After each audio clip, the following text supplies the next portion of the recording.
फैसल चौधरी साहब ने ये इंकशाफ किया कि आप बस निकल रहे थे पीटीआई ज्वाइन करने के लिए, फिर आपको मना कर दिया गया।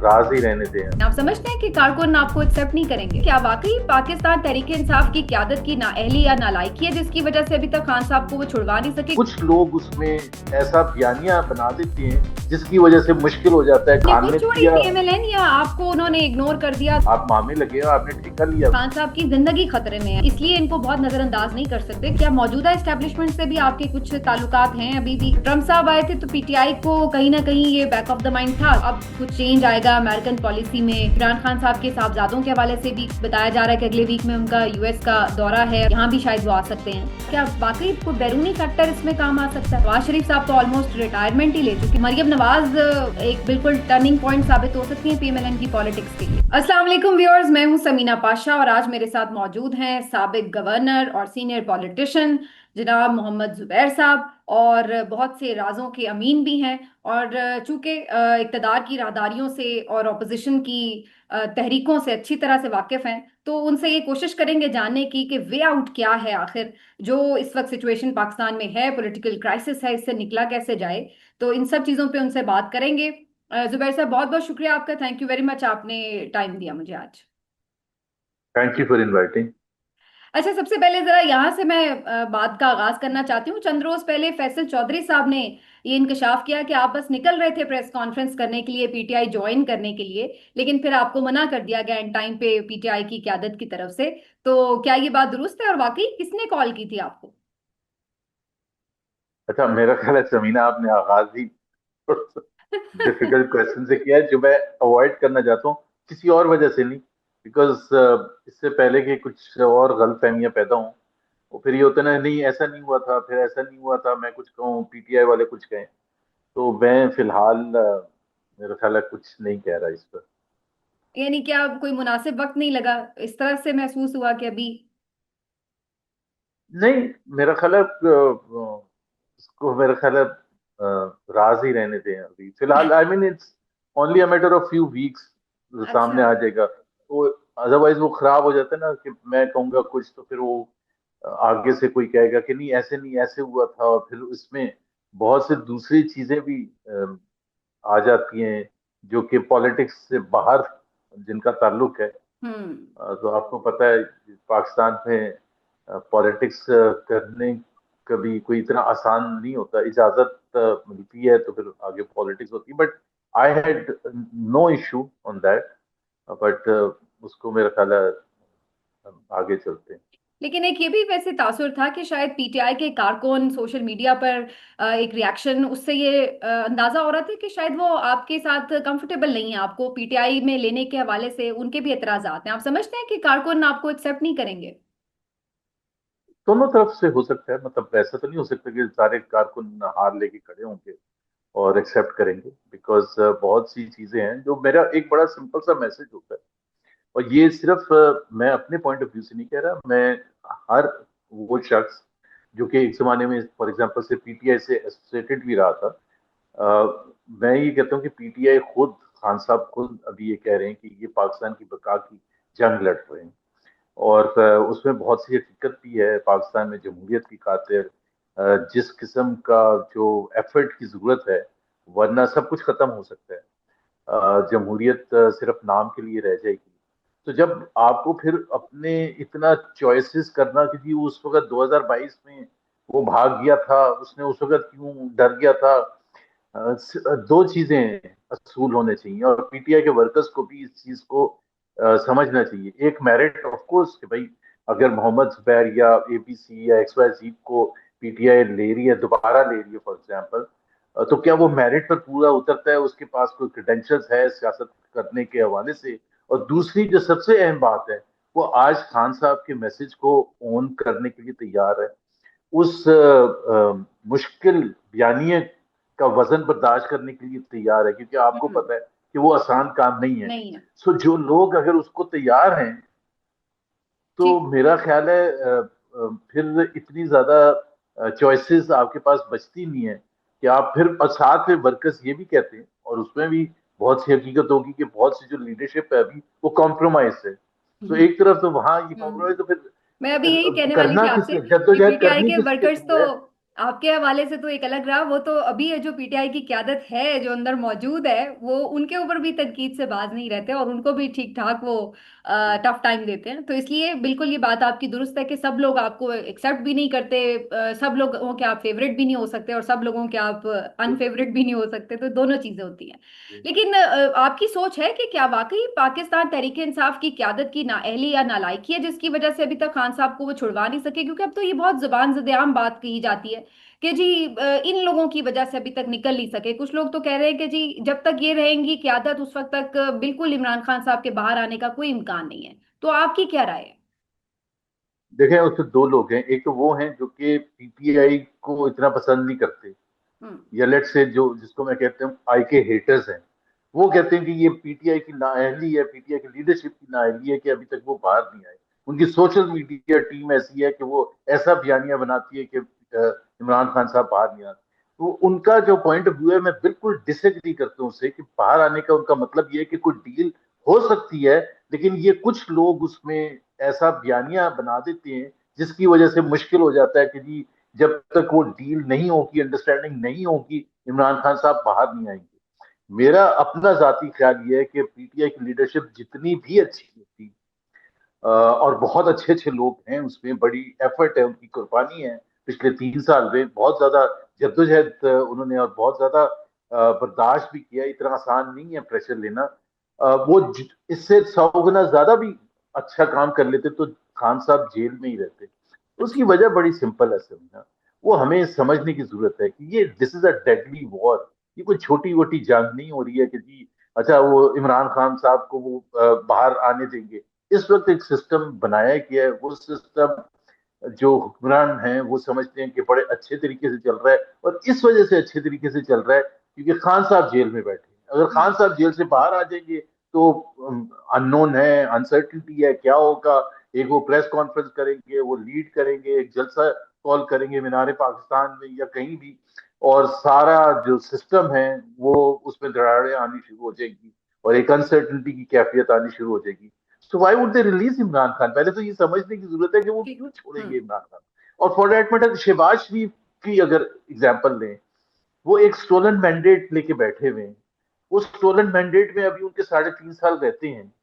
उनको पास पास प्रिविलेजेस और शान और शौकत वो जो देखने में होती है, बड़े बड़े महलों में जाते हैं, बड़े बड़े लीडर्स के साथ दुनिया भर में मिलते हैं, लोग आते हैं, आगे पीछे लोग होते हैं सारे, झंडे वाली गाड़ी हैं, पूरी काबीना, पार्लियामेंट, ये वो इस सिस्टम को क्यों सबोटाज करने के लिए इमरान खान को रिलीज करने का रिस्क लेंगे? There is no question about it. So PTI के वर्कर्स और पीटीआई के जो हमदर्द है उनको समझना चाहिए ये चीज कि ये कोई इतनी, हाँ। और मैं खुद कहता हूँ कि आई विश इमरान खान साहब बहुत जल्द बाहर आए, लेकिन डील करके ना आए, क्योंकि वो पाकिस्तान के लिए बहुत ज्यादा नुकसानदेह होगा। इमरान खान के लिए एज ए लीडर तो होगा, लेकिन पाकिस्तान के लिए नुकसानदेह हो। हाँ, अपनी सच्चाई साबित करके वो बाहर आते, अपने जोरे बाजू पर बाहर आते, तो we should all welcome. But अगर वो कोई डील करके आते तो that I think will be a ये वेरी बैड आइडिया। जुबैर साहब आप वाकई बदल गए हैं क्या? क्योंकि पहले कहाँ आप तो खुद एक डील मेकिंग प्रोसेस का हिस्सा थे पीएमएलएन के लिए, लेकिन इमरान खान साहब के लिए आप कह रहे हैं कि जी वो डील ना करें। तो ये अब मैं वो कहूंगी सोहेल ब्राइज की तरह कि क्या ये खुला तजाद नहीं? नहीं, ये खुला तजाद नहीं है ये, क्योंकि आपने अच्छा ये सवाल पूछा। जब मैं कोई डील करने नहीं गया था, पहली बात तो ये नवाज शरीफ के लिए या मरीम नवाज के लिए, मुझे जब कहा, हालांकि बावजूद इसके मेरी एक रिलेशनशिप थी जनरल साहब से, लेकिन मैंने चूंकि पार्टी और उनकी लड़ाई चल रही थी, तो आपको इतनी समझ होती है कि आपने उनके साथ मिलना जुलना नहीं है, बातचीत भी नहीं करनी। लेकिन जब मैं गया था तो मैंने बिल्कुल वन पॉइंट एजेंडे पर बात की थी। मेरा वन पॉइंट एजेंडा ये था कि पाकिस्तान एक जमहूरी मुल्क है, पाकिस्तान का एक आइन है, उस आइन के तहत एक हुकूमत बनती है। जैसे कैसे हुकूमत बनी है, जैसे कैसे ऑपोजिशन है, आप बीच में से अब हट जाए। काफी टाइम हो चुका था, उस वक्त 2 साल हो चुके थे इमरान खान की हुकूमत आए हुए। आप बीच में से हट जाए, आप बैरक्स में चले जाएं। हम ऑपोजिशन में, हम और इमरान खान क्या आपस में कैसे करते हैं, लड़ते हैं, झगड़ते हैं, आपस में काम करते हैं, पार्लियामेंट में कुछ कानून साजी करते हैं, that you should leave it to us. ये एक वन पॉइंट एजेंडा था। और जब वक्त आया, और इसके तकरीबन और 1.5 साल उन्होंने के मान बाद, लिया था। नहीं उन्होंने नहीं माना था। अच्छा। जाहिर सी नहीं, बात है लेकिन उन्होंने उसके नहीं बाद माना हमने था। देखा मियां साहब तो चले गए थे, लंदन चले गए थे वो जेल से निकल कर। नहीं एक्चुअली मेरे पॉइंट ऑफ व्यू से ना काफी कंफ्यूजन होती है। ये है सितंबर 2020, अगस्त सितंबर 2020 की बात। मियां साहब गए थे नवंबर 2019 में। जी। वो उससे तकरीबन 8-9 महीने पहले चले गए थे। और ये जब जो कॉम्प्रोमाइज किया था मियां नवाज शरीफ ने, बिल्कुल कॉम्प्रोमाइज किया था। जब वोट ऑफ नो कॉन्फिडेंस का वक्त आया था, कि फौज के साथ उस वक्त की एस्टैब्लिशमेंट के साथ, जनरल बाजवा के साथ कॉम्प्रोमाइज करके कि जी वो इनफ नंबर प्रोवाइड कर देंगे। क्योंकि हमारा मौकिफ तो, हमें तो यही बताया गया था एज अ कारकुन, आप समझ लें कि जी पाकिस्तान में वोट ऑफ नो कॉन्फिडेंस फौज की मदद के बगैर हो ही नहीं सकता। तो बिल्कुल। जब वोट ऑफ नो कॉन्फिडेंस करने का फैसला किया गया, तो मैंने मियां साहब से ये पूछा कि अब कैसे हम कामयाब करेंगे। तो उन्होंने कहा जी कुछ तो कॉम्प्रोमाइज करना पड़ेगा। तो that is the time when I started having differences, कि अगर आपने यही करना था कॉम्प्रोमाइज, तो फिर इतनी जंग लड़ने की क्या जरूरत थी, और हमें आगे लगाने की क्या जरूरत थी। हम, मेरी कोई पर्सनल लड़ाई, I came from an army background, मेरी कोई पर्सनल लड़ाई तो जी थी जी। भी नहीं। हम्म। तो मुझे आपने तर्जमान बनाया, मेरे ऊपर वार हुए, मैंने डिफिकल्टीज फेस की। और अब जब वक्त आया, तो दैट इज वाई लोग कहते हैं कि जी मैंने डिलीवर किया था। लेकिन आप खुद बताएं कि अप्रैल 2022 में जब पीडीएम की हुकूमत आई है, तो मुझे उस वक्त भी कोई ओहदा नहीं मिला।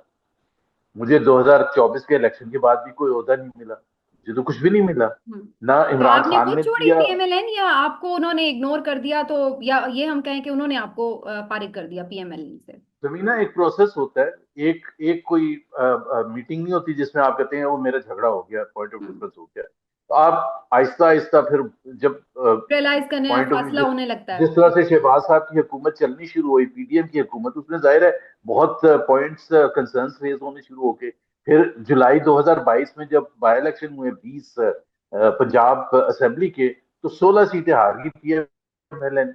तो मैंने वही जाके याद दिलाया, देखें आपने, और जिस पर फिर पीएमएलएन ने को बयानिया बनाया कि रियासत बचाने के लिए हमने सियासत कुर्बान कर दी, वो बिल्कुल बेकार एस्पेक्ट था। कि आपने सियासत भी खो दी थी, और आप रियासत बचाने के बाद आप मामे लगे हो, आपने ठेका लिया हुआ है कि हम एक गलत काम करके आएंगे और रियासत बचाने के लिए, एज अच्छा, इफ वैसे इमरान के चूंकि अंडर आपकी रहती है इकोनॉमी पे भी किसी और ग्रिप की। है, मैं ये सवाल आपसे इस वक्त जरूर पूछूंगी, क्योंकि इकोनॉमी इस वक्त भी पाकिस्तान की क्राइसिस में है। और उस वक्त तो ये कहा जाता था कि इमरान खान साहब की हुकूमत अच्छी नहीं चल रही और इकोनॉमी जो है वो संभल नहीं सकी। बल्कि ये लोग तो अब ये बयानियां बनाते हैं कि जी मुल्क तो डिफॉल्ट होने वाला था, हमने डिफॉल्ट से बचाया। तो आप समझते हैं कि इमरान खान साहब की हुकूमत नाअहल हुकूमत थी और वाकई डिफॉल्ट के करीब थी, जब ये गिराई गई अदम एतमाद से हुकूमत उनकी? तो मीना, ये सबसे बड़ा झूठ बोला गया, और एक बयानिया ऐसा बनाया गया जिसकी कोई हकीकत नहीं। अच्छा। और मैं उसको फैक्ट को एक तो आपका भी मीडिया से ताल्लुक रहा है, उस वक्त भी जी। ताल्लुक रहा है। अप्रैल 2022 में वोट ऑफ नो कॉन्फिडेंस आया, लेकिन जनवरी में फैसला हो गया था वोट ऑफ नो कॉन्फिडेंस लाने का।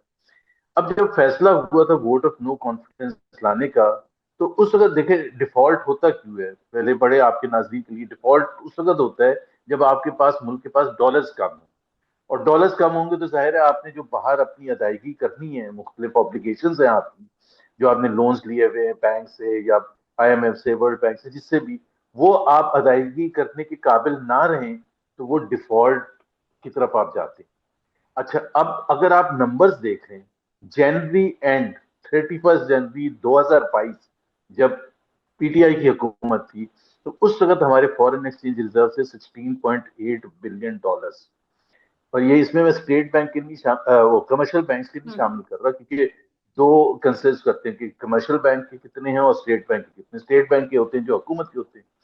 तो $16.8 बिलियन वर मोर देन इनफ। और उसकी एक गवाही ये है कि आज तक, उसके बाद 3 साढ़े 3 साल तक, इतने रिजर्व्स अभी तक नहीं हुए, बावजूद इसके कि 10-11 बिलियन डॉलर अब आपके दोस्त ममालिक ने उसके बाद दिए, जिसके बेसिस पर आपके को $14 बिलियन इस वक्त रिजर्व है। तो जब आपके $17 बिलियन रिजर्व है, तो आप कौन सा दिवालिया होने जा रहा था। और आप मीडिया की कोई एक डिस्कशन मुझे बता दें, दिसंबर उस दौर की। 2021, जनवरी 2022, फरवरी 2022, मार्च 2022, जिसमें एक भी पीएमएलएन के लीडर ने ये जिक्र किया हो कि हम डिफॉल्ट की तरफ जा रहे हैं। और उसकी एक और गवाही ये है कि आप ये कहते हैं कि आईएमएफ से लड़ाई होगी। आईएमएफ प्रोग्राम चल रहा था पीटीआई का, और जनवरी एंड 2022 में जब वो होता है, बोर्ड ने अप्रूव किया, रिव्यू हुआ उनका, आईएमएफ बोर्ड ने अप्रूव किया, और फरवरी के पहले हफ्ते 2022 में ट्रांच जो हमें मिलनी थी, जो पैसे किस्त किस्त मिलनी थी, वो हमें मिल गई। हम्म। उसका एक मतलब ये होता है कि the program is going normal.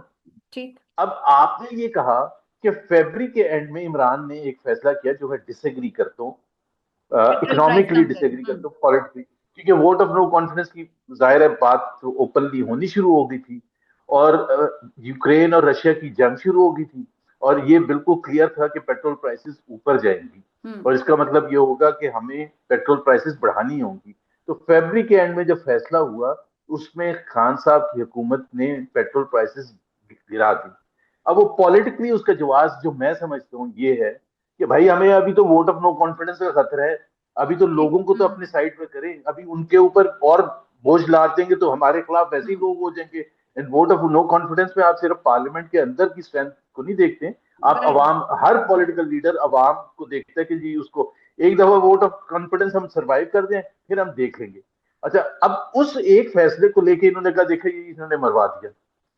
अप्रैल में जब हुकूमत आई है शहबाज शरीफ की, 12 तारीख को पहला दिन था शहबाज शरीफ की हुकूमत का, पहला फैसला, उसको इसलिए कहते हैं कि उसने पेट्रोल की प्राइस नहीं बढ़ाई, तो आईएमएफ का सबसे बड़ा उसने वो कर हम्म। दिया जुर्म। अप्रैल 12 को पहला फैसला ये हुआ कि अप्रैल 14 की रात को जो पेट्रोल प्राइसेस बढ़ानी थी नहीं बढ़ाई, और वो इसलिए नहीं बढ़ाई कि इमरान खान साहब का जो वेव एकदम से निकला था, तो उन्होंने कहा ये तो मर जाएंगे यार अगर एक पेट्रोल हम्म। प्राइस। मैं उसका विटनेस हूं, मैं किसी ठीक। और की बात सुनी सुनाई नहीं कह रहा। हम्म। मैंने ये जो सवाल पूछा था कि अगर आप इस दफा नहीं बढ़ाएंगे तो फिर अप्रैल एंड में क्या करेंगे, तो उन्होंने कहा उस वक्त देखेंगे। मतलब अप्रैल काफी एंड में नहीं महीने बढ़ाया, निकाल लिए थे इन्होंने ऐसे ही। पहले मिडल अप्रैल में नहीं बढ़ाई, हम्म। हम्म। फिर अप्रैल एंड में नहीं बढ़ाई, फिर मई 15 को नहीं बढ़ाई, और ये तीनों जो नहीं बढ़ाई, इसको अगर ऐड अप करें, इसमें जो सब्सिडी दी आपने, वो जो फरवरी का एक फैसला था उससे बहुत ज्यादा थी। तो ठीक। बिल्कुल गलत बयानिया पेश किया गया कि जी हम डिफॉल्ट को बचाने के लिए आए थे। हाँ, डिफॉल्ट बाद में बिल्कुल होने के जो हम एक नजदीक इंस्टेबिलिटी पहुंच हुई गए थे, उसकी वजह से जब बिल्कुल। इसहाक डार साहब हम्म। जब इसहाक डार साहब फाइनेंस मिनिस्टर बने सितंबर के फर्स्ट सेकंड वीक में, और उन्होंने आईएमएफ को भगा दिया। आपको इंटरव्यूज उनके याद है, IMF can go to hell, I don't care about yes. IMF. और उसके बाद आईएमएफ के साथ बातचीत बंद हो गई, वहां से किस्तें आनी बंद हो गई, और पाकिस्तान के रिजर्व जो थे समीना, एक वक्त में दिसंबर में 2022 में 2.9 बिलियन डॉलर्स रह गए थे सिर्फ, कंपेयर टू 16.8 बिलियन। अब आप बताएं कि 16.8 बिलियन पर डिफॉल्ट का खतरा था या हम्म। 2.9 बिलियन पर डिफॉल्ट का खतरा था। ठीक। अभी कोई नंबर्स, ये मैं ओपन चैलेंज दे रहा हूँ, कोई भी आज का, मैं ये 10 दफा बात कर चुका हूँ, कोई पीएमएलएन का लीडर आके ये डिनाई कर दे जो मैं नंबर्स बता रहा हूँ। सही।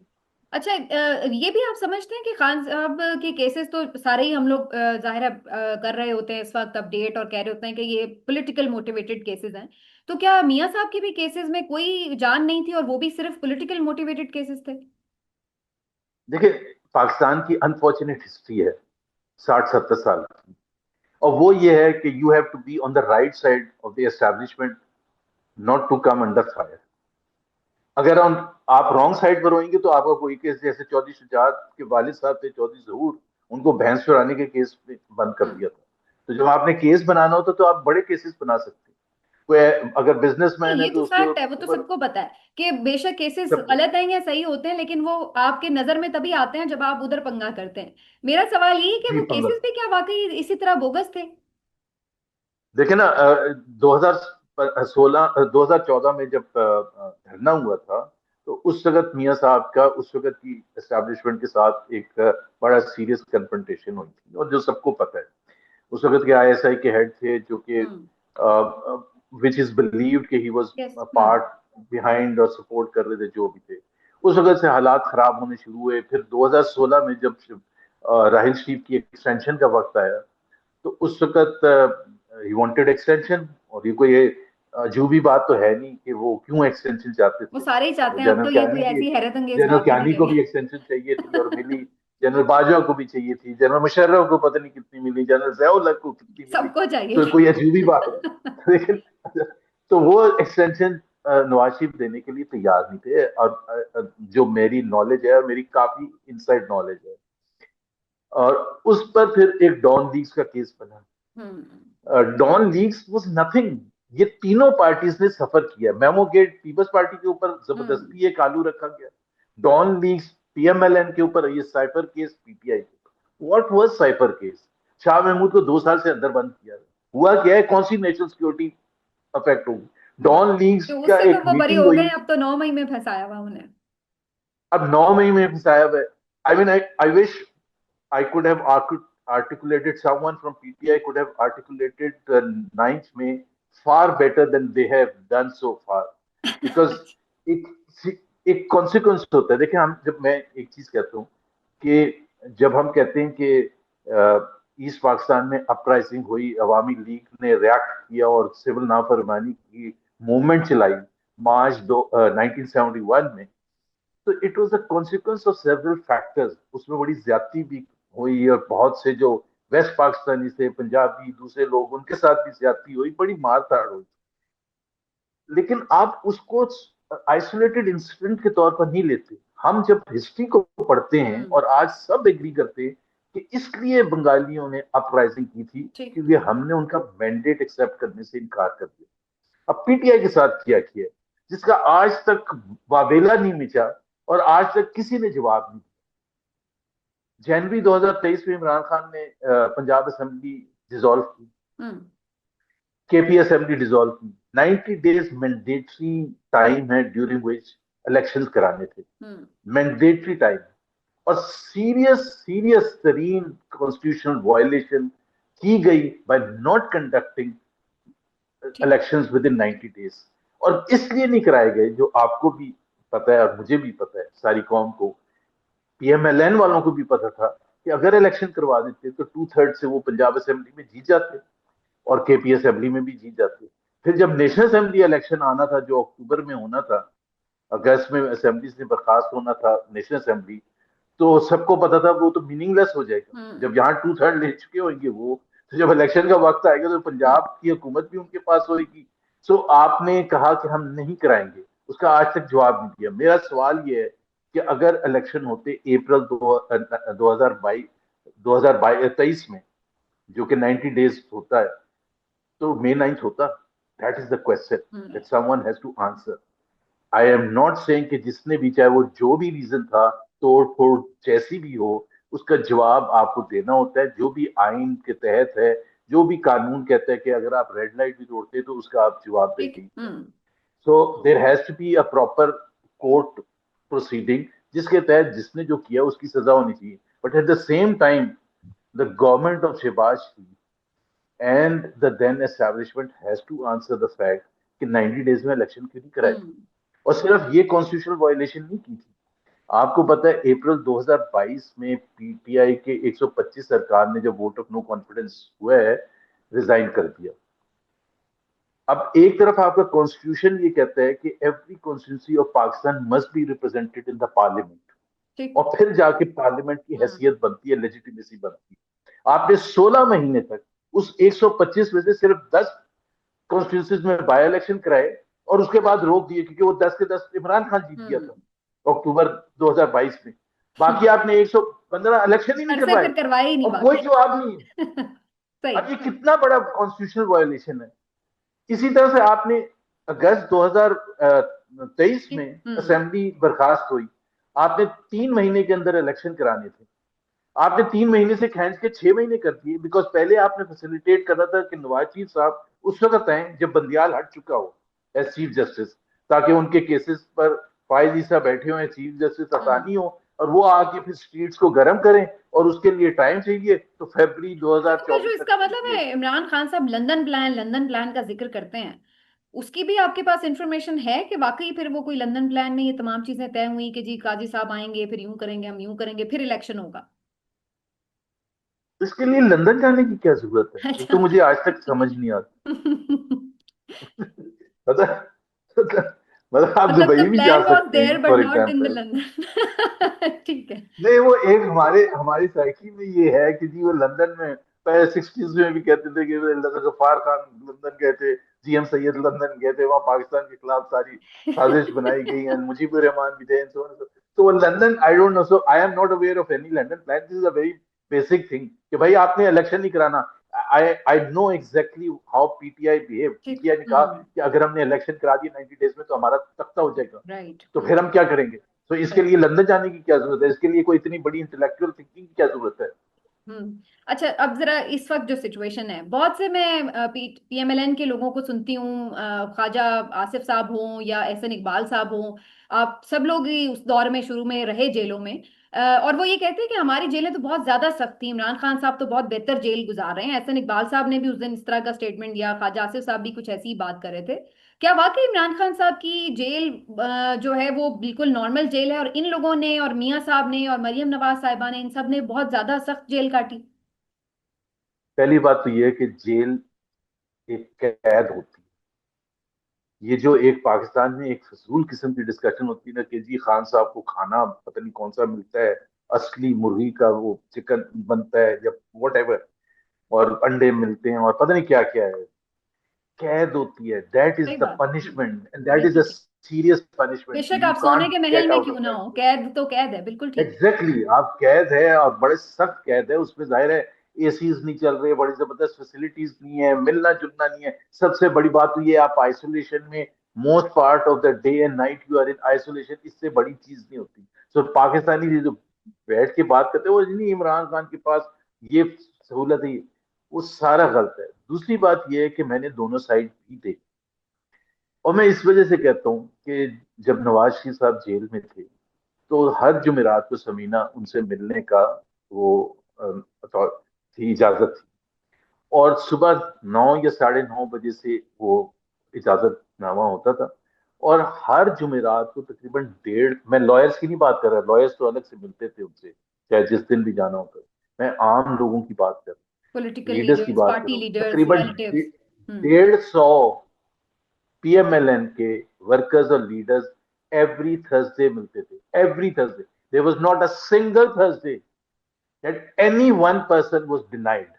हम्म। और मैं तो एनी शाहिद हूँ क्योंकि मैं हर थर्सडे होता था। और हम्म। उसका तरीकेकार ये होता था कि जब आप जाते थे थर्सडे को, मिसाल के तौर पर जो लीडर्स हैं लाइक मरियम नवाज जा रही हैं या मरियम औरंगजेब हैं या ख्वाजा आसिफ हैं या एहसन इकबाल है, मैं था, या और हूँ, परवेज रशीद साहब थे, तो हम 9:30 10 बजे पहुंच जाते थे। लेकिन जो 20 25 वर्कर्स या दूसरे छोटे लोग आते थे, तो वो उनको हर आधे घंटे मियाँ साहब से मिलते थे वो, और फिर वो बाहर चले जाते थे, फिर आधे घंटे के बाद नई, या 45 मिनट के बाद ठीक। एक नए यानी पच्चीस कोई तीस का रुकावट नहीं ग्रुप थी, आता था। जिसने जैसे मिलना होता था कोई मिल। रुकावट नहीं थी, कोई रुकावट नहीं थी। तभी मैं एक चीज कहता हूँ कि एक डिग्री में बहुत बड़ा फर्क है, बहुत बड़ा फर्क है, और बड़े आराम से मुलाकात होती थी, उधर मीटिंग भी हो जाती थी। कई दफा मियाँ साहब ने मीटिंग करनी है, जो हम्म। बड़ी सीक्रेट मीटिंग है जिसमें कुछ फैसले करने हैं, तो उन्होंने 4 5 लोगों को अलग से बुला के, और बड़े आराम से पुलिस वालों को कहते थे भाई हम्म। आप यहाँ से थोड़ी देर के लिए बाहर वो चले आपकी जाए, बात वो वैसे बेचारे ठीक चले है गए। कि जेल तो जेल है, कैद तो कैद है, लेकिन जाहिर है इन चीजों के फर्क तो पड़ता है ना जब आप किसी को एक्सप्लेन करते हैं कि भाई इतनी टफ सिचुएशंस में आप रह रहे हैं। ख्वाजा आसिफ साहब बता रहे थे कि मरियम साहिबा दुपट्टा गीला कर करके लेती थी ऊपर, और वो खुद बताती हैं कि वो टॉयलेट खुद अपना क्लीन करती थी और वो फ्राइंग पैन से कपड़े इस्त्री करती थी। तो ये सारी चीजें जब एक्सप्लेन की जाती हैं तो वो जाहिर है वो ये जस्टिफाई करने की एक तरह की कोशिश होती है कि जी आज अगर कोई टफ सिचुएशंस में है तो उनसे ज्यादा टफ सिचुएशन रही है, तो वो इस वजह से ऑटोमेटिकली एक कंपैरिजन जो है इसमें वो ड्रॉ। समीना एक इसमें पहली बात तो ये है कि उसमें पता नहीं कितनी हकीकत है, मैं उसमें नहीं जाऊंगा, and I don't think so that is all truth. But मैं ये सिर्फ जरूर कहूंगा कि हम किस चीज के लिए जद्दोजहद कर रहे थे। ठीक। हम्म। इसलिए जद्दोजहद कर रहे थे कि आइन की पासदारी हो, कानून के हिसाब से हो, इसलिए, या इसलिए कर रहे थे कि ये पावर गेम है और जब हम आएंगे तो हम वो बदले करेंगे लेंगे। जो उन्होंने भी नहीं किया होगा। हम्म। तो हम तो, जब शुरू में जब आप कह रही है ना कि डिफरेंसेस मेरे क्यों बढ़ने शुरू हुए थे, क्योंकि मैं हैरान होने शुरू हो गया, भाई ये हो क्या रहा है, व्हाट इज हैपनिंग। ये अता ताड़, इसको अंदर बंद कर दो, इसको, इसकी जुबान बंद कर दो, इसको कह दो, I mean what is this. कि हम हम्म। इसलिए आए थे कि हम हम ठीक। पॉलिटिकली ट्रम्प्ड अप केसेस हम्म। बनाए, पॉलिटिकल ऑपोजिशन को लेकिन इस अब तो बुरे बिल्कुल तरीके से ही मारे। जुबैर साहब, अब तो बिल्कुल जो पॉलिटिकल स्पेस है वो कम हो रही है, और वो तो बड़े फखरिया आप बताते हैं कि जी हमारे एक हाइब्रिड सिस्टम है और बहुत जबरदस्त चल रहा है, वो तो तारीफें बयान कर रहे हैं।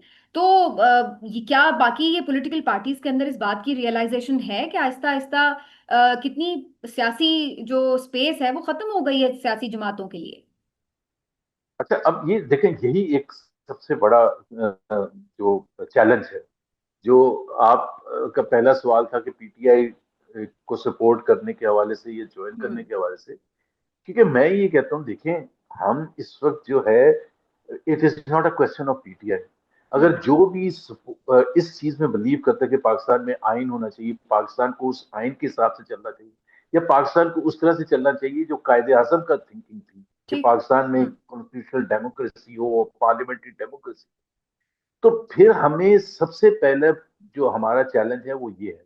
क्योंकि 19 एक एग्जांपल मैं देता हूँ, 1970s में जब भुट्टो साहब की हुकूमत थी, तो मेरे नजदीक या बहुत से लोगों के नजदीक वो काफी सख्त उनका रवैया था ऑपोजिशन के खिलाफ। अजहर खान को अंदर बंद कर दिया, जमात इस्लामी के लोगों को अंदर बंद कर दिया, अखबारात को बंद कर दिया जो भी थोड़े बहुत थे। हम्म। यानी कि, और इकोनॉमी को भी जो उन्होंने मैनेज किया वो बहुत ही खराब किया, नेशनलाइजेशन की जो उनकी पॉलिसी थी। बट जब उनको डिस्पोज जब हटाया किया जियाउल हक ने, तो फिर ये क्वेश्चन नहीं आया था कि जी ठीक। हम्म। भुट्टो साहब की परफॉर्मेंस कैसी थी। There was only one question, ठीक है। And that was the survival of Pakistan democratic future. ये एक क्वेश्चन था। जो भी डेमोक्रेटिक डेमोक्रेसी को सपोर्ट, नवाबजादा नसरुल्लाह हो या अजहर खान हो, और उनसे पूछा भी कि आप तो इतने नकात थे भुट्टो साहब के, हम्म। और आप अभी नुसरत भुट्टो के साथ मिलकर एक जद्दोजहद कर रहे हैं जियाउल हक को हटाने की, तो उन्होंने कहा था हमें इससे कोई कंसर्न नहीं कि भुट्टो साहब की परफॉर्मेंस कैसी थी। इस वक्त Pakistan is on a survival hmm. To get either तो ऐसा रिमेन आपको अंडर अभी लग रहा है डिक्टेटरशिप कि अभी और। कोई ऐसा ग्रैंड एक डिबेट शुरू हो जाए या कोई डायलॉग शुरू हो जाए with in political political parties, PMLN, PTI और या पीपल्स पार्टी, और ये खुद इसमें जो हुकूमती जमातें हैं वो कोई इस तरह की इनिशिएटिव लें और बात करने की कोशिश करें खान साहब से कि जनाब अब ये जो हो गया सो हो गया, लेकिन अब आगे इस मामले को कैसे संभालना है? आपको इसकी कोई उम्मीद नजर आती है?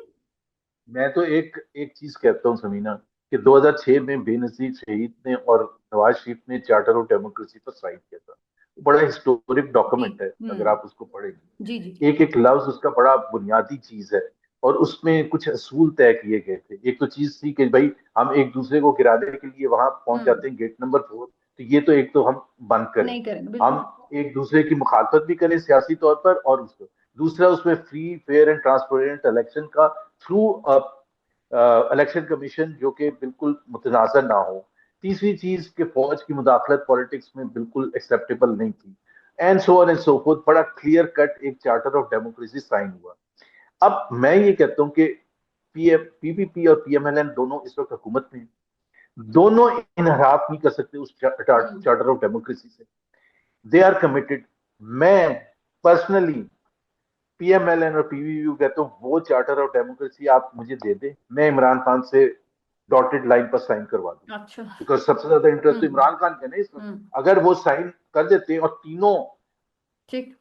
पीटीआई, अग्री कर पीएमएलएन ले। और पीपीपी, एक प्रेस कॉन्फ्रेंस में बैठ के ये कहते हैं ये चार्टर ऑफ डेमोक्रेसी है, बड़ा अच्छा हो गया, इमरान खान हम्म। साहब ने भी साइन कर दिया, and we are now going to work on this charter of democracy, and this is the way forward for लेकिन पाकिस्तान। इसका जवाब वही है ना ऑल फिर द जुबैर साहब, प्रॉब्लम्स जो आर सॉल्व। स्टार्ट में आपने बात की कि वो ऐसा क्यों वे आउट निकालेंगे जिसमें खान साहब को वो वापस कोई रास्ता एग्जैक्टली। खोल के दें, वो उनको सूट नहीं करता। अब ये खबरें आ रही हैं कि इवन खान साहब की जिंदगी खतरे में है, और हम इसलिए इनको बहुत नजरअंदाज नहीं कर सकते क्योंकि हम ऑलरेडी देख चुके हैं कि जुल्फकार अली भुट्टो साहब को इस मुल्क में फांसी दी गई, मोहतरमा साहिबा शहीद हुई। तो ये बातें हम नजरअंदाज नहीं कर सकते कि खान साहब की जिंदगी को खतरा नहीं है। आप समझते हैं कि क्या ये जो मौजूदा सेटअप है ये इतना इमरान खान साहब से खाइफ है? फाइव तो है, there is no doubt about that. और जो आपने दो एग्जांपल्स दी हैं जुल्फकार अली भुट्टो की, और आपने बेनजीर भुट्टो की एग्जांपल दी है, सारे पाकिस्तानी बशमूल मैं और आप शर्मिंदा हैं कि जी ये जो हम्म। पाकिस्तानी अवाम ने उस तरह से रिएक्ट नहीं किया, उसको रोकने की उस तरह से कोशिश नहीं की गई। तो उसका नतीजा ये हुआ कि जुल्फिकार अली भुट्टो को फांसी आज कोई भी डिफेंड करने के लिए तैयार नहीं है, बल्कि सुप्रीम कोर्ट ने भी पिछले साल कहा कि वो गलत था जो हम्म भी जुल्फिकार अली भुट्टो को हम्म। फांसी। बट उसका क्या फायदा कि 50 साल के बाद बात का तो कोई उस फायदा वक्त की सुप्रीम नहीं। कोर्ट ये कहे कि इमरान खान के साथ बड़ी ज्यादती हुई थी, उसका क्या फायदा है? बिल्कुल तो सही। आई थिंक जिस मुल्क में हिस्ट्री इतनी खराब हो, और खासतौर पर जुडिशरी के हवाले से, खासतौर पर अपने लीडर्स को ट्रीट करने के हवाले से, तो हमें ज्यादा एहतियात करनी चाहिए। मुझे फैक्ट्स बिल्कुल भी नहीं पता, अगर उनकी बहन कह रही हैं कि उनकी जिंदगी को खतरा है, तो जो भी अरबाब इख्तियार है, I think they should take note of that fact. Because ये जिस तरह भुट्टो साहब को फांसी हुई थी, तो आइडिया तो यही था ना, ऑब्जेक्टिव तो जियाउल हक का ये था कि जिस दिन फांसी होगी दूसरे दिन से लोग पाकिस्तान भूल का जाएंगे। मसला खत्म हो जाएगा। और मुझे, मैं खुद गवाह हूँ, एक साहब थे, एक बहुत सीनियर ओहदे पर थे 2006 में एस्टेब्लिशमेंट में, जब अकबर बुगटी को मारा है, तो मैंने उनसे जब पूछा कि भाई ये क्या हुआ, तो मैं सियासत में, उन्होंने कहा जुबैर, हमने बलूचिस्तान का मसला for all times to come hmm खत्म कर दिया, मसला खत्म कर दिया अकबर हम्म। बुगटी को मार के, और आज तक हम वो भुगत रहे मसला हैं। खत्म नहीं हुआ, बड़ा ही है, बिल्कुल ठीक बात। लेकिन तो अब आई फिर वे थिंक आउट क्या नजर आ रहा है खान साहब? अदालत से तो अब जाहिर है रिहा होने लगे, जो अदालतों का आ रहा है उस पर तो मेरा ख्याल बात करना ही फजूल है, वो सबको पता है कि क्या हो रहा है और कैसे हो रहा है। तो फिर आप समझते हैं ये जो अब तहरीक की बात हो रही है, वही एक वे आउट है कि खान साहब को बाहर निकाला जा सके? देखें, वेदर तहरीक कोई नतीजा दे या ना दे, that is the only way possible. Effort करनी चाहिए, और एफर्ट में कोई कमी नहीं होनी चाहिए, प्रोफेशनल तरीके से होना चाहिए उसका तमाम चीजें। और मुझे अभी बहुत से क्वेश्चंस हैं तहरीक इंसाफ के तरीकेकार पर। फॉर एग्जांपल, अब पहले भी अगर आप 60 की दहाई में भी देख लें अयूब खान के खिलाफ मूवमेंट, या आप 1977 में देख लें, या आप मुशर्रफ के खिलाफ मूवमेंट देख लें, आप तमाम सोसाइटी के सेगमेंट्स को ऑन बोर्ड करने की कोशिश करते हैं, आप सोलो फ्लाइट पर नहीं जाते। मैं आपको एक एग्जांपल देता हूँ, where is the lawyer community.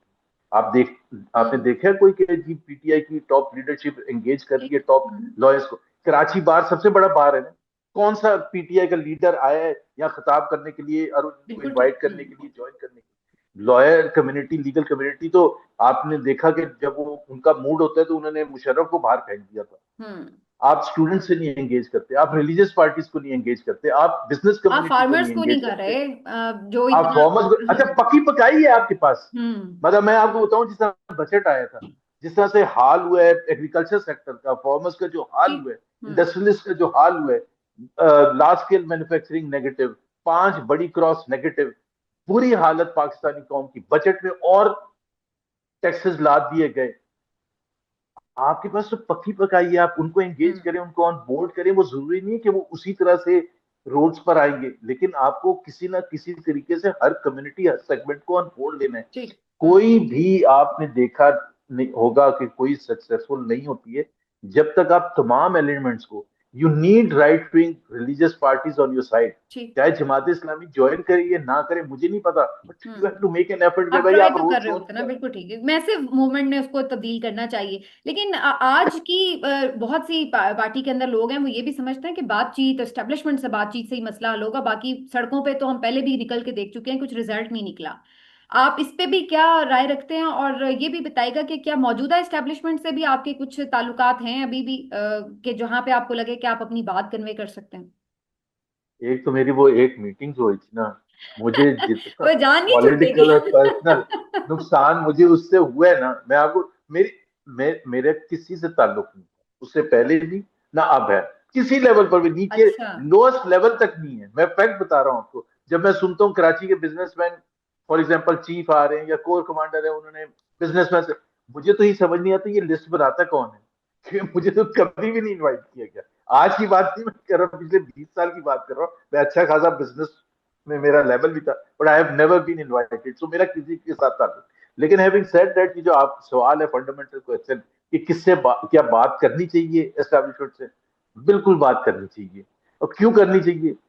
मतलब ये सिर्फ पाकिस्तान की हकीकत नहीं है कि पाकिस्तान के अवाम समझते हैं कि ये जो पॉलिटिकल गवर्नमेंट है इसके पास कोई पावर नहीं। जो दुनिया का सबसे पावरफुल शख्स है ना, डोनाल्ड ट्रंप, उसको भी पता है कि अगर बात करनी है तो आर्मी चीफ से करनी। प्राइम मिनिस्टर का नहीं नाम लिया उसने, प्रेसिडेंट ऑफ पाकिस्तान का नहीं नाम लिया। मैं समझता हूँ कि एस्टेब्लिशमेंट के साथ बिल्कुल बात होनी चाहिए। ये ये बड़ा एक डिलेमा है। जाहिर है हर एक का ओपिनियन होता है। वो कहते हैं कि भाई आप एक एक तरफ डेमोक्रेसी डेमोक्रेसी करते हैं, दूसरी तरफ आप कहते हैं कि एस्टेब्लिशमेंट से बात करें। देखिए जब पाकिस्तान वजूद पे आना था, तो उस वक्त कांग्रेस पार्टी और मुस्लिम लीग की लीडरशिप ब्रिटिशर्स से बातचीत कर रही थी। हम जी। समझते थे, सब समझते थे कि वो इलीगल यहाँ ऑक्युपेंट्स हैं हम्म। इंडिया में, और जो भी उसमें आता था हिस्सा।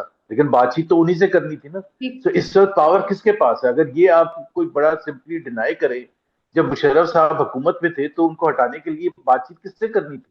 बातचीत उन्हीं से करनी थी, उनकी एस्टेब्लिशमेंट से करनी थी। तो ये तो, अगर कोई ये कहे कि जी हम इनसे बात ही नहीं करेंगे, और राना सनाउल्लाह साहब कहते हैं कि हमारे से जब बातचीत करें तो वो मांगे जो हमारे पास है देने के लिए, और हमारे पास सब कुछ देने के हम्म। लिए है नहीं। हम्म। वो तो बड़े आराम से कैंडिडेट होके बात करते हैं। तो जब उनके पास कुछ है ही नहीं देने के लिए, तो उनसे बातचीत करने का फायदा क्या है? सो आपने एक मिडिल ग्राउंड बनाना है, और आपने एस्टेब्लिशमेंट से ये बात करनी है, और यकीन दहानी करनी है कि हम पाकिस्तान के लिए उतने ही हमारा दिल धड़कता है ठीक। जितना किसी और पार्टी का। ना हम किसी और को गद्दार कहते हैं, ना हम समझते कि हम गद्दार हैं। उनका तरीकेकार पाकिस्तान को चलाने के लिए डिफरेंट है, हमारा तरीका डिफरेंट है। हमें सबको मिलकर पाकिस्तान के आइन की पासदारी करनी चाहिए, and let's make a new start, जिसमें पाकिस्तान के अवाम सबसे इंपॉर्टेंट स्टेक होल्डर हो, और हम्म। उनका फैसला हो। क्योंकि पाकिस्तान का आइन ये कहता है कि Pakistan will be governed by the chosen representatives of the ठीक। पीपल।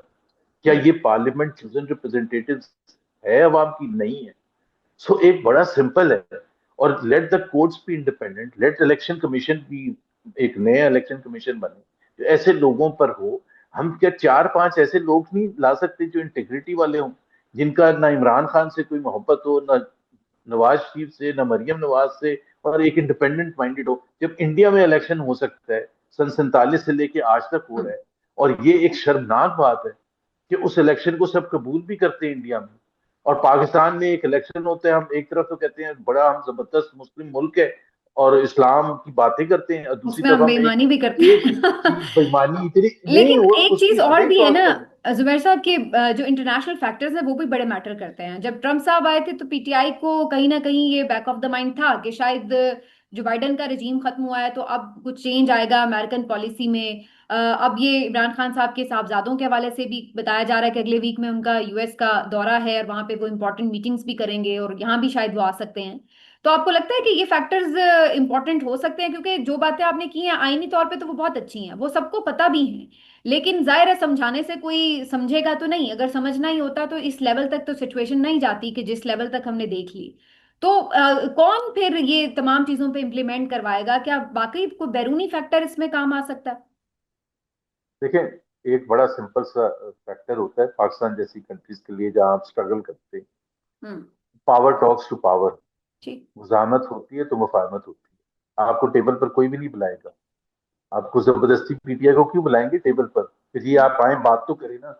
वो उस वक्त कहेंगे जब वो, आप मुजाहिमत उस लेवल पर करेंगे या अपनी पावर शो करेंगे। पावर का जरूरी मतलब नहीं होता स्ट्रीट्स के थ्रू, वो भी हो सकता है, वो भी एक तरफ रखना चाहिए। और दूसरा, जैसे इमरान खान के जो बेटे हैं, बिल्कुल उनको करना चाहिए। और मैं तो समझता हूँ ये बहुत एक ब्रिलियंट आइडिया है, क्योंकि उसका इम्पैक्ट होगा।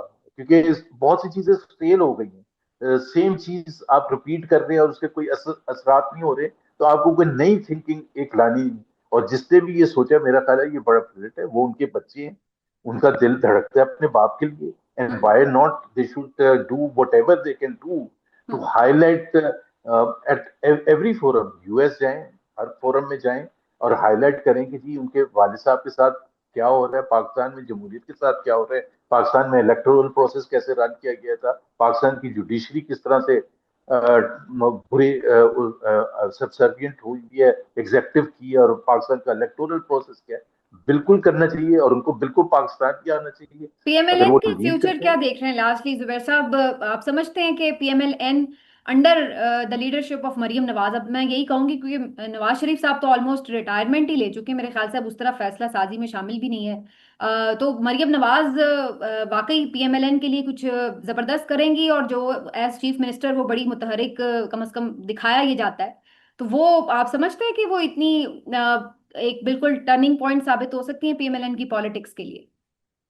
लेकिन होने को तो कुछ भी हो सकता है, क्योंकि स्टैटिक कोई चीज नहीं रहती, और ये पीटीआई के लिए भी एक वार्निंग साइन होना चाहिए हमेशा कि ये जो आज स्पोर्ट है ये एक सारी उम्र नहीं रहेगी। तो hmm. They have to take the right steps, and time is of essence. ये अनलिमिटेड टाइम किसी पॉलिटिकल पार्टी के पास नहीं होता कि आज 5 साल के बाद देख लेंगे या 4 साल के बाद देख लेंगे। दैट इज वाई इसके एफर्ट्स इतने होने चाहिए कि आपको ये एहसास होना चाहिए कि आपकी जो सपोर्ट बेस है, जो कि वाहिद एसेट है इस वक्त इमरान खान का, वो लूज ना हो, और वो मोमेंटम उसको आपने प्रोवाइड करना। इस वक्त जो सिचुएशन है, मेरे हिसाब से पूरे पाकिस्तान में बाशमूल Punjab, PTI has an overwhelming support. बावजूद इसके कि मरीम नवाज ने क्या करने की कोशिश की, उसमें बहुत सी उनकी नेगेटिव्स भी हैं कि जी हर चीज में तशहीर जो है, तशहीर बहुत नेगेटिव इम्पैक्ट क्रिएट करती है। अगर मैं मरीम नवाज का इस वक्त एडवाइजर होता तो मैं ये कहता कि मरीम, अगर तशहीर करने से आपकी पॉपुलैरिटी बढ़ती या मेंटेन होती, तो फिर तो पीटीवी जो है वो सबसे ज्यादा तशहीर करता है हर हुकूमत की, सबसे ज्यादा, और सबसे ज्यादा उसकी इनरोड्स हैं। मतलब छोटे छोटे गांव में भी बिल्कुल। पीटीवी देखा हम्म। जाता है। तो वहां से फिर वहां हर रोज ऐसे बताया जाता है कि पाकिस्तान में इतनी तरक्की हो चुकी है, लेकिन हम्म। लोग मुतासर नहीं होते। हम्म। लोग इसलिए नहीं मुतासर होते कि ये चीप प्रोपेगेंडा होता है कि ठीक। आज ये हो गया, आज ये हो गया। हर शख्स को मीशत का पता होता है, वो अपनी जेब के ऊपर जो बोझ होता है उससे, तो उसको बताने की जरूरत नहीं होती कि जी ये कार्ड आ गया और ये कार्ड आ गया, और ये आटे के थैले पर भी मरियम नवाज की तस्वीर आ गई है। सो नहीं, लेकिन पीटी एम्बिशियस तो वो मेरा है ना, आप तो बड़ा क्लोजली काम कर चुके हैं, एम्बिशियस है, बहुत ओवर एम्बिशियस है या एम्बिशियस है? बहुत अच्छा। Over over over. एम्बिशियस है। लेकिन एक चीज है, देखें उनका एक जो ये बड़ी इंटरेस्टिंग बात मैं आपको बता रहा हूँ। मैं इस्लामाबाद में था अभी थोड़े दिन पहले, और मैंने एक हमारे दोस्त सहबाब हैं जिसमें सिवाय मेरे सारे पीएमएलएन के जियादे थे। तो मैंने एक क्वेश्चन किया, ये this is during the time that Bilawal Bhutto was on trip to Washington and other western capitals, Pakistan का केस लड़ने।